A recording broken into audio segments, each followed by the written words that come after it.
Following up on that, did the president see the Last Supper controversy at the Olympics? Do you know? Did he see I don't have anything. The Last Supper. I appreciate the question. I just don't have anything. Millions of Christians across the globe were offended by it. The president's Christian. Was he offended by it? But was the president offended by it? I just answered your question. Can I just ask him? Did he see it? I don't have anything else to add. Did he see it?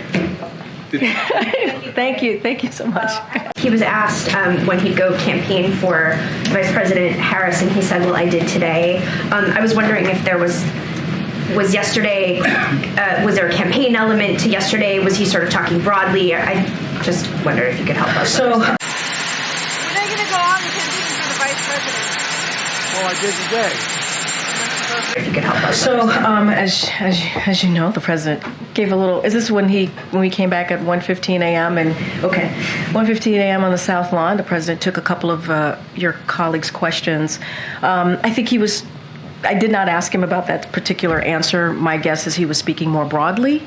Look. At the end of the day, I'm not going to speak for the campaign, not going to speak to the president's campaigning schedule. That is something for the campaign to speak to.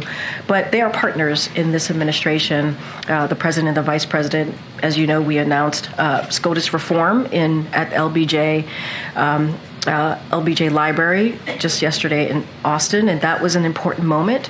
That was an important moment to talk about where we are today. And the president met the moment talking about how no one is above the law here and how important the rule of law. I just started the top of the briefing talking about how it's so important to have the freedom of the press, right? And how we've had this is the 500th briefing.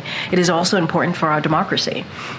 And so, obviously, the president and the vice president were partners in making that announcement in the sense of how they were going to move forward, of the three things that he laid out on what reform looks like for this administration. As it relates to the campaign, don't have anything specific to share, but this is certainly the Biden-Harris administration, and everything that we have done the past 3.5 years, we want to continue to do moving forward and continue to work on behalf of the American people.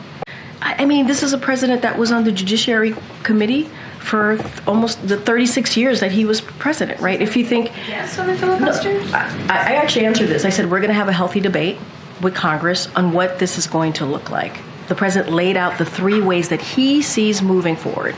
There's not going to go beyond those three measures that he's laid out, but we're going to have a healthy debate, and that's what's important here. Filibuster's no question. I just said we are going to.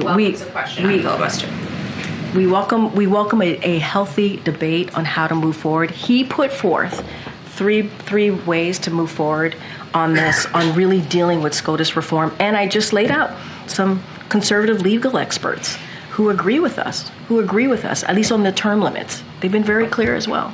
What reason do you and the president have to believe that there is a diplomatic solution here? Because we have to, continue to be optimistic here. I think it's important to have a diplomatic solution. We do not want to see an escalation. We do not want to see an all-out war.